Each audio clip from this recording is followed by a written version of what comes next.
ছোট ভাই আমার, বোন আমার, প্রতিজ্ঞা করো, বাপ মরবে, মা মরবে, ভূমিকম্প হবে, সিডর হবে, এই পৃথিবী লন্ড ভন্ড হয়ে যাবে, বেঁচে আছি মানি ফজরের 2 পড়তেই হবে।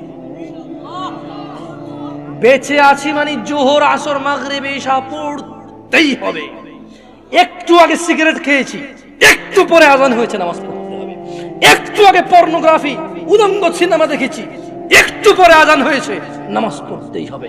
ঘুমের মধ্যে কাপড় চোপড় নষ্ট হয়েছে, মা জানে, বাপ জানে, ভাবি জানে, বোন জানে, সবাই জানে। এখন গোসল করলে সবাই বুঝবে কেন গোসল করছো। সবাই বুঝলে বুঝুক, না বুঝলে নাই। আরে বুঝলেই কি না বুঝলেই কি, আমার কাপড় নষ্ট হয়েছে, গোসল আমার ফরজ হয়েছে, আমি গোসল করবো, নামাজ পড়বো। রাতে আমার ঘুম আসে নাই, বন্ধু বান্ধবের পাল্লায় পড়ে সারা রাত বসে বসে উলঙ্গ ছবি দেখেছি, যা অত্যন্ত ঘৃণিত এবং যা আমার জীবনকে তছনছ করে দেবে, যা আমার জীবনের বরকত নষ্ট করে দেবে, যা আমাকে লাঞ্ছিত অপমানিত করবে, এমন অপরাধে লিপ্ত ছিলাম। কারণ এই জানাবে বিচার যে করবে, যে জানার সাথে জড়িত, সে অপদস্থ হবেই হবে। আখিরাতে তো তার আছেই। এই একটাই অপরাধ জানাবে বিচার, একটাই অপরাধ অশ্লীলতা, যেটা শাস্তি আল্লাহ দুনিয়াতে দিয়ে দেয়। কোথায় দেয়? আখিরাতে তো আছেই। সারা রাত উলঙ্গ ছবি দেখেছো, দেখে নিজের জামা কাপড় নষ্ট করেছো, অপবিত্র করেছো নিজেকে, অসুবিধা নাই। গুনাহ যা হওয়ার হয়ে গেছে, গুনাহ নিয়ে পড়ে থাকলে চলবে না। গুনাহ যা হওয়ার হয়ে গেছে, গুনাহ নিয়ে পড়ে থাকলে চলবে না।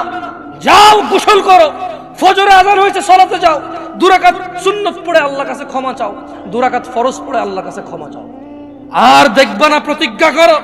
আবার দেখে ফেলেছো, অসুবিধা নাই, জোহর আযান হয়েছে, যাও মসজিদে, যাও গোসল করে 2 রাকাত নামাজ পড়ো, আল্লাহর কাছে ক্ষমা চাও, প্রতিজ্ঞা করো। আর দেখবা না। আবার দেখে ফেলেছো, অসুবিধা নাই, পরের ওয়াক্ত আযান হয়েছে, যাও মসজিদে যাও।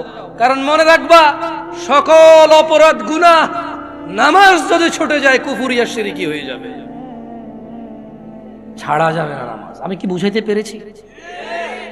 তোমরা কি, আমি যে জন্য আসছি, আমি কি তোমাদেরকে কোনো মেসেজ দিতে পারছি? পারছি তো? তাহলে এবার আমি বিদায় নেই। জাযাকুমুল্লাহ খায়র ওয়া আহসানাল জাযা। ওয়াসসালামু আলাইকুম ওয়া রাহমাতুল্লাহি ওয়া বারাকাতুহু।